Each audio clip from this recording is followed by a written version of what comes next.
وتوالت الأسماء المعبرة عن الواحة بتعاقب عصور حكامها، حيث أطلق الرومان عليها اسم أواسز، الواحة الخضراء، حتى جاءت العصور العربية عليها لتغير اسم الواحة بالفرافرة. طبعا يسعدنا ان يكون معانا الاستاذ عماد عبد السلام، وهو طبعا ناريتور، وعندك تاريخ طويل في فكره الناريشن والصوت فويس اوفر طبعا لمجموعه كبيره متنوعه من الاعمال. واحنا بنتكلم النهارده على الجمار تحديدا، خصوصيه التجربه دي بالنسبه لك ايه؟ انا في الاصل مخرج تلفزيوني في قناه نايل سينما، وتوسموا في صوتي، يعني قالوا لي صوتك كويس شويه فتعالى نعمل الصوت بيتكلم عن نفسه يا استاذ عماد.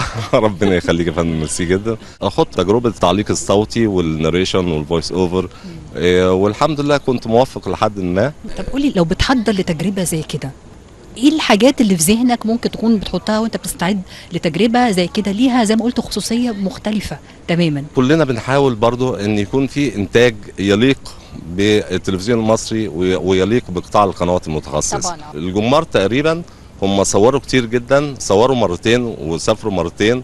في كل مره كان بيحصل جهد كبير جدا. لما شفت الماتيريال بتاع الشغل، الماتيريال تقريبا يعمل 7-8 افلام. يعني مشروع كبير اساسا. لا بصراحه مشروع كبير، وهو الموضوع مهم ويستحق. انا فرضت نفسي بقى، قلت لهم انتوا ازاي لسه ما فيش بي او فيها بالظبط. فتحمسنا كلنا، والحمد لله يعني اتكتب التعليق الصوتي للفيلم وسجلته بصوتي. كان اكتر من رائع طبعا. بس ايه اللي لفت نظرك للتجربه دي؟ يعني انت عندك تجربه طويله جدا في فكره الناريشن او الاداء الصوتي، لكن الجمار تحديدا اعتقد كده في بريق خطفك. نوعيه الفيلم التسجيلي ليه ادوات وليه تقنيه وليه طريقه وليه اسلوب. لقيت الموضوع طبعا شيق جدا وجميل وحلو قوي ان احنا نعمل عليه سبوت، وما يتاخدش مجرد فيلم تسجيلي عادي. لا فعلا استاذ احمد توفيق المخرج كل الجوانب عمل خليط صحيح. ده استشعرته يعني وانت بتشتغل في الفيلم، يعني فكره الربط ما بين ان هو فيلم وثائقي وفيلم فيه سيمي دراما؟ لا والله انا ما حسيتش ان انا بعمل فيلم وثائقي بقدر ان انا حسيت ان هو بيحاول يبرز معلومات كتير هي غايبه عن وعي المشاهد. كان موضوع توعوي اكتر من ان هو يكون توثيقي او تسجيلي. كان موضوع اعمق بكثير من فكره الفيلم التسجيلي. يعني سعيد بالتجربه ديت؟ جدا طبعا جدا سعيد جدا طبعا بغض النظر عن سعادتي وانا موجود في مجموعه الفيلم. وطبعا كان شرف كبير ليا ان انا اكون موجود او انضم او اسمي يقترن باسماء الناس اللي عملت الفيلم.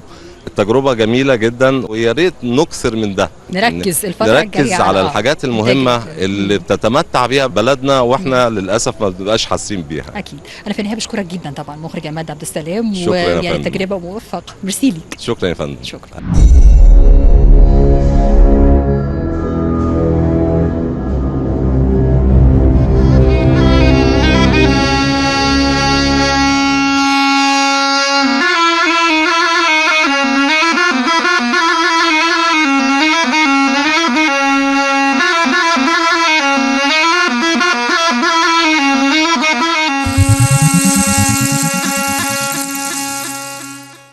وتوالت القبائل العربية حكمها على الواحة، وكانت أهمها قبيلة القطدرة نسبة إلى محمد بن أبي بكر الصديق كرم الله وجهه.